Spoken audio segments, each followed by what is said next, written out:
Hey y'all, I'm Jesse with Carolina Whitetails, and I appreciate you checking us out for another episode of Carolina Whitetails Indoors Edition, where we get a chance to talk with some really cool and interesting people. And today, my guest is the booking agent to some of country music's biggest stars, people like John Anderson, John Michael Montgomery, Sammy Kershaw, Aaron Tippin, and many more. He's an outdoorsman, and over the past few years has started really focusing on managing the deer on his 100+ acre property. And he's been planting food plots, using minerals, protein, and I'd say it's paying off by some of the pictures that he sent me. I'm glad to have him here on the channel to talk about these management techniques and also working with some of my favorite country singers. My guest is Travis James and his son. Travis, how's it going, man?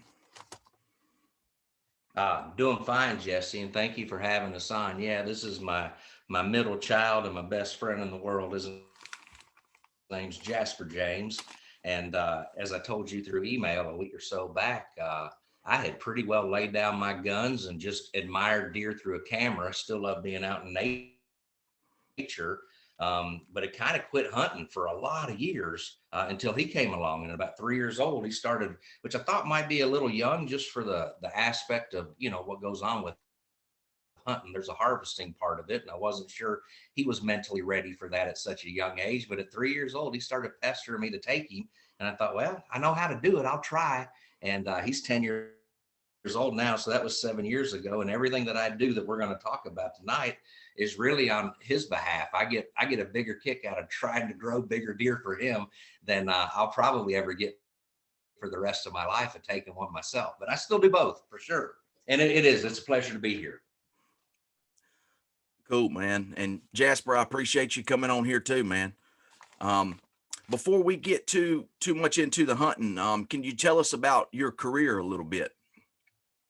Yeah, certainly. I think people that aren't in my business think it's pretty remarkable and outstanding and neat and fun and all the things that it's not day in to day out. I sit in an office in front of a computer screen on a telephone, and I call casinos and fairs and festivals, and there's corporate events and just anywhere entertainers play, motorcycle rallies, in some cases hunting conventions. That's cool. Anytime you can ever, one of my artists is a pilot, and anytime you can align him with an air show, to do a concert with an air show, when you can align passions with their careers, it makes for a real interesting day. But that's the boring aspect of it. The boring aspect of it is I spend most of the day on the phone cutting deals in all these different facilities where the artists that I represent play, and grateful to do it. I can do it in my sleep. I'm going on 25 years of doing that. So it's almost easier a lot of days doing that than it is certainly to outsmart a gobbler or a buck. I can tell you that. Now, the cool part of my job, and you mentioned John Anderson, who I've known more years than I haven't at this point. And John's got a lot of land. And as I told you through email, man, he's hunted so much in his life. He gets a bigger kick out of taking people and seeing them have success. And I've certainly been a direct benefit of that. John takes me turkey hunting every year, calls me on a turkey every year. John and some of the artists, they do a lot of these celebrity deer hunts, or at least have at different points in their career, and been able to tag along on those and see just massive, South Texas deer, and been able to have one or two of them myself. There's one hanging out in the den there. It looks pretty good. That's what I'm trying to grow out here. It's a Yeah. challenge. Now, before we get too far along, to back up a little bit, when did you first get introduced to deer hunting? Well, so I'm probably no different than most kids, at least that grew up in rural Tennessee to some degree. Man, I had a Winchester. I want to say it was a Model 190, as a semi-automatic 22. And I probably got that when I was 12 or 13 years old. Open sights. At that point, I started shooting and cleaning rabbits and shooting and cleaning squirrels. And there really weren't deer in the area that I lived here till I was about 14, 15 years old. I was probably 14 or 15 before I killed my very first deer. I really haven't lived anywhere other than Middle Tennessee, and not far from the road I'm on now. And in my lifetime, I was about 15, 16, 17. They started working their way into the land that I live on now or live near. And the herd's just, it's grown, So yeah, probably 14, 15 with the 22 open sight rifle.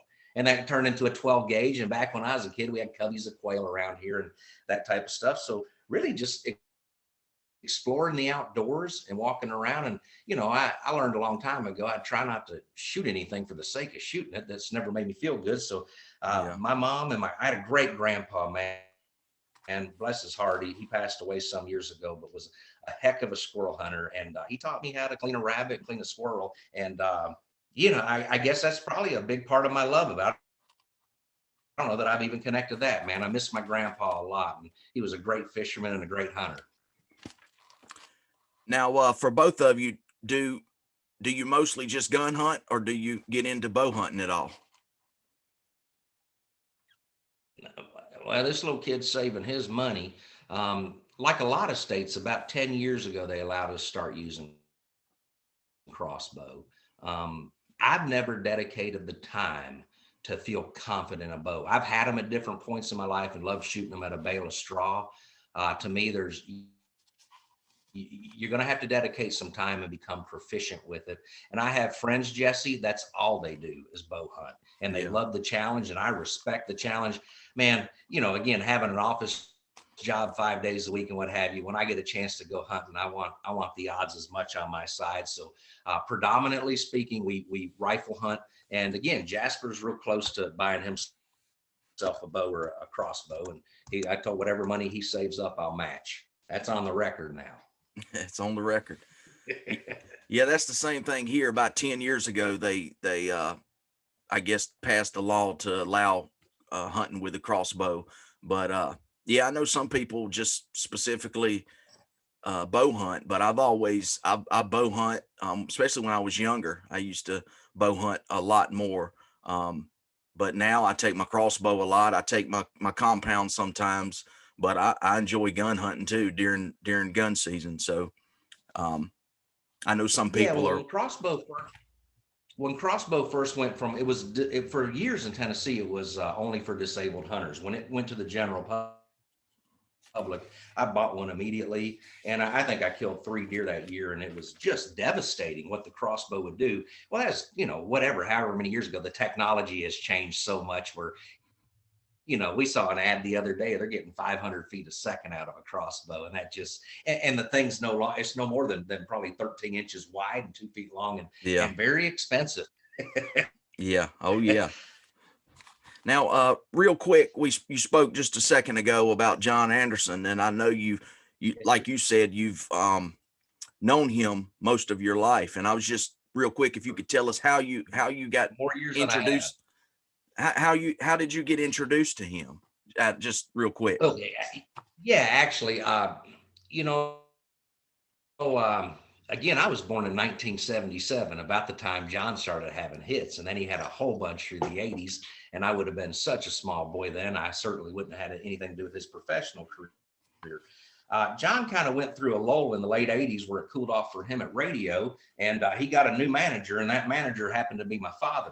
And my father and John and a couple other people rebuilt his career in the early 90s to Seminole Wind and Swing, or Seminole Wind, Straight Tequila Night, Money in the Bank, what have you. My father retired some years ago, and I worked for his booking agency, and he retired some years ago, or sold his company, be the better word. He sold his corporation. It's since been sold a few times, and I've gone along for the ride each time. So a lot of those artists that my dad represented through the years, I inherited. You don't inherit much in this business. You're gonna prove your worth and hang on to your artist, or they'll go somewhere else, which is part of the business too. But yeah, I met John when I was probably 14 years old, trout fishing on the Caney River, not far from his house. And he and my daddy had become good buddies, and they still are. But my father's retired and doesn't leave the house too much anymore. Again, going back to lining up passions. I've done a lot of things with John over the year. Gun clubs, nice gun clubs do their fundraiser. We're doing one in Texas later this year, and I cannot remember what it benefits. I don't know if it's Whitetails Unlimited or something, but So yeah, I met him when I was just barely a teenager, and we've been buddies ever since. And again, it's grown into certainly a professional relationship. But I've known him a lot of years, and we cut up and laugh a lot. And I think he trusts me, and I certainly trust him.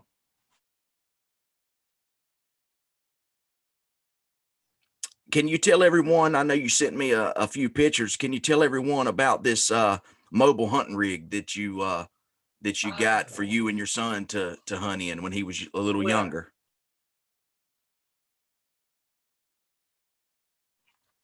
again, he wanted to start out when yeah, well, he wanted to start out when he was 3 years old. And I don't know if you've ever hunted with a 3-year-old. They don't sit still long. They have trouble sitting still at 10 a little bit, but we whisper and what have you. Long story short, I was trying to figure out a way. He was too young to climb up a tree, and I did that type of hunting for years too, and it's still great. It's a lot of fun to climb up in a tree, but just figuring out how we were going to do this together. There's a company, I believe it's out of Louisiana or Oklahoma, called Antler Shed Deer Blinds, and they make an incredible product. I'm not endorsed by them. I'm not endorsed by anybody except this guy.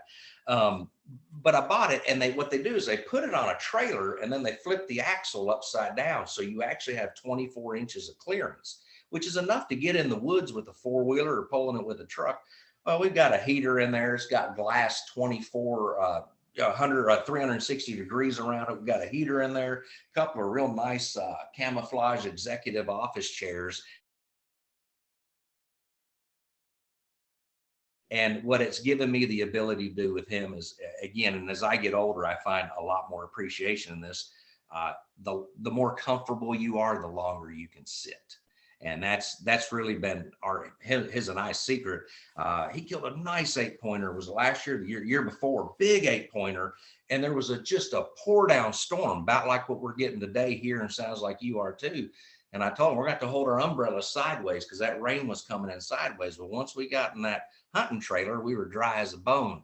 And I mean, that deer stepped out an hour later, and we had not seen him in daylight Mm. for a long time. And I think it had something to do. He felt okay coming out in that rainstorm. I think he didn't think anybody be hunting him that afternoon or Yeah. that morning, but he was.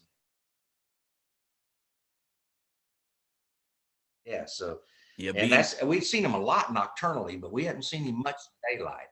And that trailer gave us the ability to do that. I think it's 6x8, and again, it's trailer lights, but once you get it set up, there's camouflage wheel covers and camouflage light covers, and it's a cool thing. Some people are going to call it lazy hunting, and I respect that.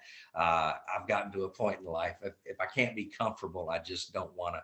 I don't want to go out there and be uncomfortable, especially with a young man. I agree with you. And the more you can, like you said, the more comfortable you are, and especially the drier you are, the longer you can sit and see more deer. So I agree with you on Oh that. man, sometimes, again, we have a deck of cards in there. Sometimes he and I mean, we stay watching the whole time, but we may play a hand of poker against each other before we get out of there. Now, how many times a year would you say you move that thing on your property? Not much. Now I have a permanent, I call it a hunt house, a permanent hunt that's about the same size, a little higher off the ground we built. And it's our main go-to, but I have some land, maybe 30 miles from here, 65 acres in a little town called Bethpage. And so we've taken it up there, and every now and then we get invited to somebody's nice piece of hunting land for a long weekend, and we'll drag it with us, but not much. It's sitting in a carport under there. And when COVID hit, the touring industry, of course, went way. It was a bad year. We'll say it that way. And the kids were home from school, but I still had to work. I used that deer trailer during COVID as a work from home thing, and I hope to never have to do that again. But I was grateful to have it. Yeah. When you talk about him being little, when I went out at 3 years old, I called Jasper my talking binoculars. I had to eventually break down and get glasses because life was getting to me age-wise. And my dad and I call them our talking binoculars because he can look out in the field and be like, man, there's a deer out there, and it's 250 yards. And Jasper say, oh yeah, it's a 7-pointer without a brow tine. He's about 1.5 inches out past the ears. And I got a binocular this big around going, yep, you're right. So the first time I took him hunting, we were in a tent blind. And every time a deer, as a 3-year-old would, every time a deer would come out and do what it does, he'd be right in the window there, and it would get spooked and go away. So later that afternoon, he fell asleep in my arms, and I got a picture of him asleep in my arms. And a deer come out. It was a doe, as far as I was concerned, as far as I could see. And so, right as it was about to meander on, I went ahead and woke him up. I figured he could go ahead and scare it off. I said, "There's a doe right there." And he goes, "No, Daddy, that one's got antlers." And sure enough, I pulled up the gun, looked in the scope. He wasn't much of a buck, but he was a buck. So Jasper put his finger in the trigger, and I put my finger over his finger, and I aimed and did the pull, and we killed that little buck. Here's the part of the story I love telling, and it embarrasses him.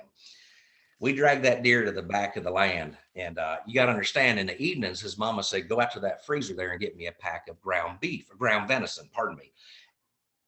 And our venison is in white freezer paper. And so we take the deer to the back of the land. I open it, I unzip his body there, and he said, "Where's the meat?" And I said, "Well, let me get all the guts out of the way." Keep in mind, he's 3 years old. And so I got the deer down. He said, "Where's the meat?" I said, "Well, son, everything left there is either meat or bone." And he goes, "Well, where's the white paper?"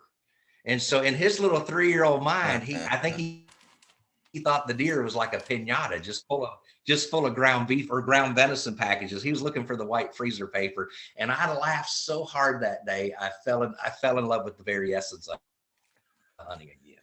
So, and that, that leads more to our food programs and what we got going on here. It's my beautiful oldest one right here named Aubrey, and Aubrey's killed a couple of bucks in her life, and a handful of gobblers with me in the spring. For some reason, it's just the way it goes.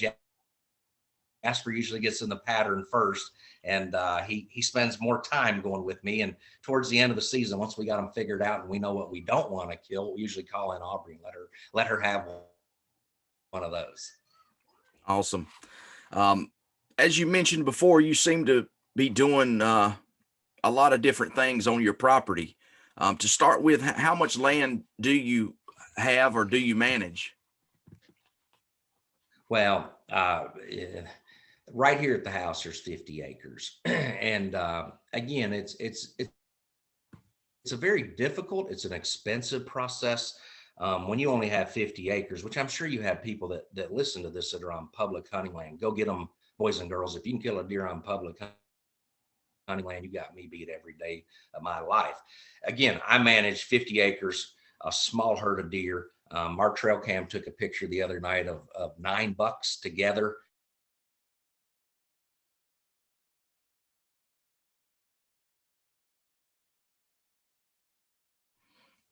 And probably 4 of them were getting to that shooter range. Most of them need another year.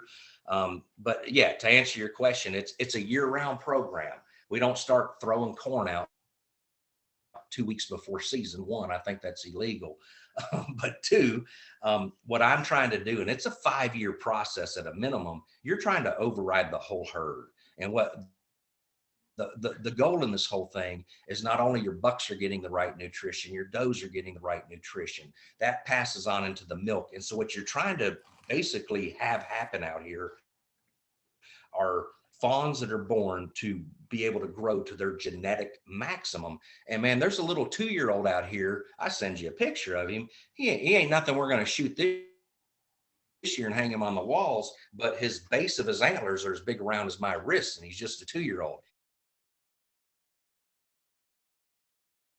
And he's actually probably the first buck that I've seen out here that's had all that advantage that I just talked about. Putting in the fruit trees, the year-round protein program, the minerals. And again, so much of that's trial and error. I buy stuff, it doesn't work. That's the nice thing about trail cams, is you can throw something right in front of a trail cam and see if it works or not. And through that process, I've learned what works. And I try to keep my business in Tennessee as much as I can. And there's some manufacturers of protein right out of Tennessee that the deer will not eat. I can't get the raccoons to eat it, which is bad when you can't get a coon to eat a product. Mm-hmm. But I found a guy that's doing mineral out of Nashville, and it's some of the best stuff I've ever come across in my life. The deer absolutely love it. The tag on it's unbelievable from the ingredients in it, copper and the selenium and on down. He's just got it down to a science. And the protein that I like the best, and I hate that it comes in a small bag, is Big Time Protein Plus. And that is the one thing I found that the deer around here absolutely love. But man, there's companies in Kentucky, and there's small outfits all over that are doing different types of things. There's probably a guy in North Carolina that has a product that works great that I just don't have access to. Right. But from a national level, the Big Time Protein Plus, it only comes in a 25-pound bag, and it's expensive, but I'm seeing the results. So we're sticking with it. And then, I've got a particular feeder out here, and there is a new protein. It's only 7% protein. It's a small outfit out of Ohio. And I wrote the guy the other day and I said, man, I put it in a feeder that the deer have to work at to get to. And if they don't like it, they're not going to work at it. If they don't like it, they're not going to eat it off the bare ground. And, the early results is that it works real well. The only reason I'm excited about it is it's, for the same amount of money, I'm getting twice the amount of product than what I'm buying right now. And again, none of this stuff is cheap. If you have the ability to manage your own land, I don't care if it's 500 acres or 5 acres. If you're going to do it year round, you're going to invest. And, some of that, is a tiller to put in food plots, and a cultipacker to pull with a 4-wheeler, that brand new one's going to run you $700-800. And that's just, lead or metal wheels, to make good seed contact. Yeah. And again, I've been through a lot of different seed manufacturers, and we're nailing it down. Again, I would never, ever want to live through COVID again. We keep our fingers crossed, because even the news this weekend acts like it's flaring up. COVID gave me all the time in the world to invest in my property. I planted close to 50 trees. I mean, pears, peaches, persimmons, plums, all the peas, apples and crab apples. And the big one that I really got into was Dunstan chestnuts. Was it Dunstan? Some type of chestnut tree. And what I like about the chestnuts is, and my chestnuts are going great, there's probably 12 or 15 of them lying in a field back there, is that compared to an oak, I believe they will produce a lot quicker, 3 to 6 years. Now, you put all this stuff in the ground and spend the money to do it, and you hit a drought and you've wasted a lot of money. Jasper and he can drive it. It hooks to a 4-wheeler. It's a 50-gallon watering cart, and the water runs off the gutters of this house. We can hold about 200 gallons of water here at the house with the watering system, and we fill up that mobile watering cart. If it's 4 or 5 days without rain here, those young trees are getting a drink of water from us. It's time consuming. And if it's COVID and you don't have to go to work, great, but that's not where I'm at today. I go to work. So yeah, there's some mornings I'm up at 4:45 a.m. for no other reason, or I'm still out there in the back pasture at 8 o'clock at night for no other reason to spritz a bunch of trees before I can come into the house, take a shower, and call it a night. So, like anything in life, I don't care if it's your job or if it's your hunting, or Jasper's on a football team now and figuring that out. If you're going to do it and give 100% to it, you're going to get great results. If you're going to, and it's great when Mother Nature rains like today, I don't have to do nothing. I love that. But when you hit 4 or 5 days of dry weather, you're going to get busy out there. And man, we even watered a soybean patch, and it took an hour and a half, but it been 15 days without rain, man. Sometimes you just got to add water, and we have the ability to do that here. Although it is time consuming and no fun in the hot sun, but we make it happen. You said you've been doing it for been doing this for 3 years, and you're already seeing a difference between the deer before you started and now. Body weight, muscle tone, which I guess is body weight, the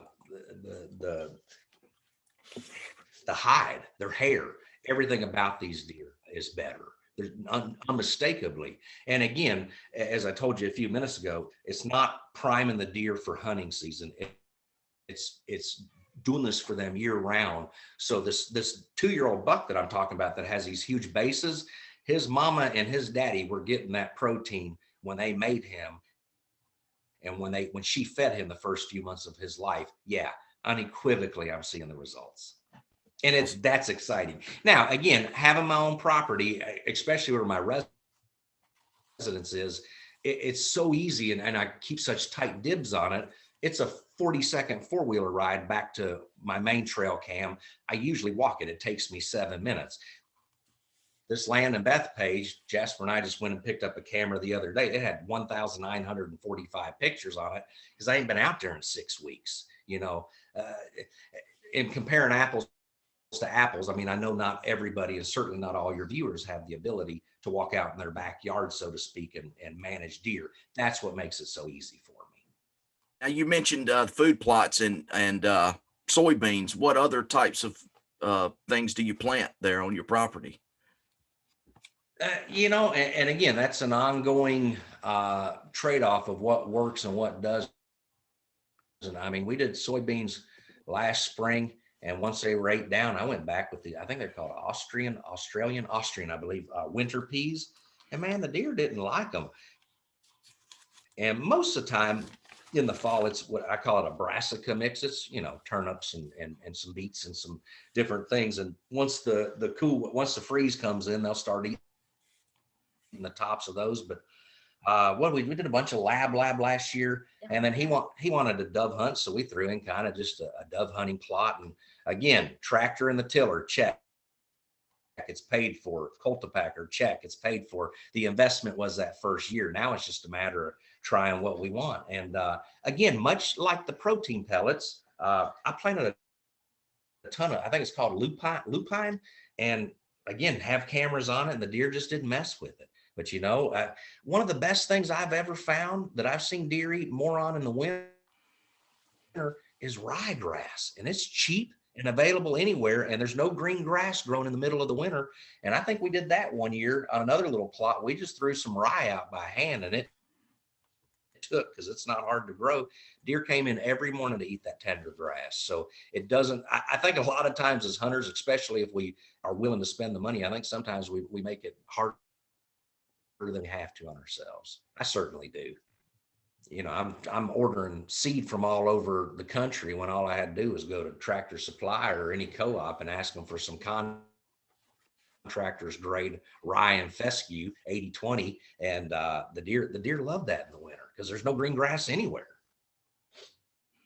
Yeah. Now you talked about a few of the bucks that you've seen since you've been doing these different things. What's the biggest buck that you've taken on your property since, within the last 3 years? Well, Jasper got a real nice 8-pointer, that one I referred to. The year before that, he got a 12-pointer that wasn't as good as that 8-pointer in terms of master spread. In fact, he's a bona fide 12, and it ain't like one of them's an inch. I mean, every tine on him's 3 inches or better. There's no questioning that.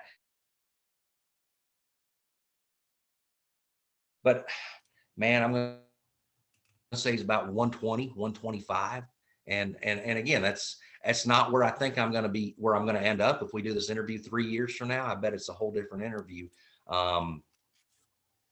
So right out here, probably a 120, 125 8-pointer. But again, even that 8-pointer that he killed 2 years ago he had the bases on him that this 2-year-old does. And again, it's all the entire health of my herd is trending upward, and I'm excited about it. So it probably was a little premature to do this interview, or let's just plan on doing it 2 years from now. And I bet I have a better result. That'll be fine. Yeah. I just, now last year, and again, beautiful big mainframe 8. And he had just the tiniest little drop tine off of his main beam. And we had actually decided to let him go a year. And he was in here every day from the time his antlers grew. I mean, from April till October 15th, he was in here every single day. And last time I saw him was October 30th, 2020. And he disappeared. And I know he didn't decide to go away and never come back. Somebody took him, and rightfully so. It was probably the best deer they'd ever killed. Jasper and I just wanted to see him get one more year. And that's the fight we're fighting now. Is that the biggest deer that you've seen on your property or on trail camera? What about the Halloween night one? Oh, he was a big one too. Yeah, probably. There's a couple. And that's, I read an article not too long ago. It says a couple of times a year, a deer will just go walkabout. He just kind of takes a vacation like we do. And there was a Halloween night about 2 years ago, a big 12-pointer come through. Only time I ever seen him on camera. was that it was Halloween night. And I don't know if it was, I ain't no trick or treating around here, but I don't know what made him come through that night. And of course, we got real excited and never saw him again. So yeah, we've had a few phantom bucks that'll come through that are really big too. So yeah, but again, I'm trying to move this whole thing. I'd like to have a benchmark. I'd like to have a day out here where we don't shoot it if it's not 135 or better. And that may not be big for Texas, man. And it may not be big for Minnesota. It's pretty darn big for Middle Tennessee. You know, I think the average weight of a gutted out buck around here, shoot, 120 pounds, maybe. I mean, they're not big deer. Yeah. And we killed one a few years ago that gutted out at 210. As unheard of for around here. Not unheard of. Now, the way I say all that, the world record whitetail was killed in Gallatin, Tennessee, which isn't 7 miles as a crow. It's less than that. It's probably 5 miles as a crow flies from here. But man, that thing was a fluke because there's just not that many world records running around here. I mean, a 160 class deer in Middle Tennessee is just very exciting for anybody. Oh, and yeah. they're ain't a handful of them killed each year. Again, I've kind of thrown a little bit of everything at them. And usually what I do is I get in the woods and I'll get off of a deer trail 4 or 5 feet and dig me a 4x4 hole, not very deep, 4 or 5 inches deep, just enough to hold a little bit of water in there and keep it from running out. And I pour a mineral I'm getting here locally now and just let the rain do the rest. But what was interesting is when I first poured it in there, put a camera on it, and that night those deer ate it, and they actually ate it straight. And now that it's worked into the soil the last few months, and again, you want your mineral out in the spring when those antlers are growing, they'll start hitting it every day. I missed that window with this particular mineral this year, but they're eating it, they're hitting it almost every day, and their antlers are pretty close to being done around here. I mean, they pretty well have taken their shape. They're still in velvet, obviously, but they don't have too much more growing to do. Well, and here's something. Go ahead. The last thing I was going to say, and I can't explain this. I'm going to credit this. My deer held onto their antlers way into April this year. I've never seen that before. They're shed in February, March at the latest. And the only thing I can credit that to is if it's not, I don't even think it's the minerals. I think it's the richer protein diet. For whatever reason, they held on to every one of them held on to their antlers extremely late this year. And I mean, from the day they shed them, it's almost like the only reason they shed them is because the new one was already starting to push through like a loose tooth. But in most years, they're done by February. They fall off. There's a month or two. You can't tell a buck from a doe unless you get up underneath one. And then the new antlers start growing. It wasn't that way this year. They held on to them to in some cases, late April. Yeah, that makes sense. It probably is the things you've been doing that's caused them to hold on a little bit longer. Now, it seems that whitetail hunting has become something that you and your son and your family have really bonded over. But as for you personally, you mentioned that turkey hunting has become a big passion for you. Can you talk about that a little bit? Yeah, certainly. Again, I was 15 years old before deer started showing up in the area that I live in. I'm 44, so I was probably 40 years old before turkey started showing up in this area that I live in. And so as a kid growing up, if I wanted to go turkey hunting, it was usually with John Anderson. I'd have to drive 100 miles. John lives outside of a pretty good ways outside of Nashville here. And so, yeah, to be able to do that in your own backyard. And again, I watched a documentary shoot a year or so ago, maybe longer than that, called My Years of Turkey or My Life as a Turkey. It's on PBS. And the premise is that a man took a flock of turkeys' eggs and hatched them, and he didn't speak. And he lived with them for a year in solitude and took them out on hikes and did all that. And by his expert opinion, there's over 300 vocalizations that these birds have. Most hunters, if they're lucky, know 10 of them. And that to me has become the challenge, is just trying to figure out what makes these birds react. And some days it doesn't matter what you throw at that tom, he's not going to come away from his hen. And so then you're stalking. And I've not done it myself. I got friends that are into the spanning stuff, man, and they're crawling through the high grass and killing birds. But I had to stalk one real hard this year, and sometimes they'll come right to you. And again, no deer hunts the same for sure. No two deer the same. I find a much vast expression with turkey hunting that way. I've never seen two turkeys set up and die the same way. You know, I've seen deer go from point A to point B on a trail because they run that trail every day. Man, those gobblers, they screw my mind up for 6 weeks of my life. That's the best way I can explain it. I try to overthink them and I lose every time I do that. But what we get, 3 or 4 or 5 gobblers this year? 4 of them. 4. Yeah, 4 gobblers this year. So we hit them great. And John, I told you this in email. I firmly believe that man sings so unique that there is something in his throat when he makes a mouth call that there is not a Tom on this world that just doesn't think there's something peculiar about that and gets curious and comes in. I joke about it because I have gone with John before and gotten skunked. It's been rare, but that man with the turkey mouth call, it's over. The Tom is coming in, and I can't do that, and it bums me out. But I'm getting there. Well, before we finish up here, you said that you've done a lot of turkey hunting with John Anderson. Could you tell us maybe a funny or an interesting turkey hunting story with you and him in the turkey woods? Yeah, hopefully he's stayed my friend after saying this. You know, John's from an era, they don't use these in-ear monitors. For years, they've had these monitor wedges blown in their face. And he's not immune to anything that any man as they get up there in age. So he's lost some hearing over the years. I think it would be foolish to say that his hearing's great. He doesn't hear as well as he used to. And Jasper and I went, I don't know if it's this year or the year before, but we went out there and he had made me a box call and wrote a nice little inscription to it. And it's a small box call. He said, we're going to see how this thing works this morning. And he barely touched that box call. And man, it fired off 4 or 5, 6 gobblers. And I looked at him, I said, John, they're not 100. I mean, I just whispered. I said, they're less than 150 yards from us. And he said, man, I didn't hear them.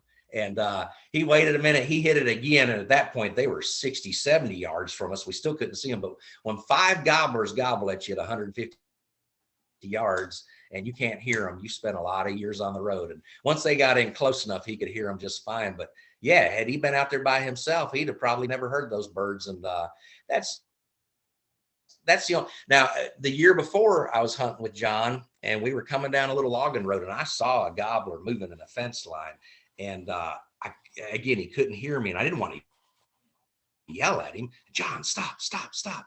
And so I finally had to speed up and get him. We ended up getting that bird. We had to sit down and John worked him for a couple hours, but he came back in. So I told him from that point forward, I said, man, when we go hunt, I said, I don't carry an old balled up sock in my pocket. And I said, if I need you to stop and you're in front of me, I'll just throw the ball and hit you, ball of socks and hit you in the back with it and get you to stop. So yeah, nothing too funny in that regard other than his hearing's not what it was as a young man. And when you're turkey hunting, it's good to be able to hear the birds. And I'm like Jasper, he's our talking binoculars. He's also our bionic ears. He can hear them a long way away. That's cool, man. I'd like to hear John hit one of those mouth calls because I know he can sing. So I imagine he can. Yeah, it's something different about it. Well, Travis, I really appreciate you and your family coming on here and talking with me. I usually ask if my guests want to give any websites or social media pages to follow them, but that's up to you if you want to do that or not. Really. That mineral that I just started using is foragetech.com, and it's a guy here in Nashville. I'm assuming he ships it out, but man, I've yet to run across the mineral that has that blend and those measurements that the deer find palatable. So that's probably, and I've already told you, Big Time Protein Plus, that's a national brand. Here's a sad reality, Jesse. My list of things that haven't worked well is much longer than my list of things that have, and that's trial and error and why I can say those 2 products confidently work for me. All right, man. Well, again, I appreciate you coming on here, and I'll have to get you back maybe when hunting season starts and just to check in with you and your son and your daughter. And well, I have your email address. and you can rest assured anything big coming out of my land, you're going to be on the picture list for moving forward. And if you ever come to Nashville, I'd certainly like to shake your hand, sit down and have a meal or something, and get into the nitty gritty of family and hunting. All right. Well, I appreciate it, man. Folks, I appreciate you checking out this video. Make sure you like, share, and subscribe, and keep following Carolina Whitetails. I appreciate it.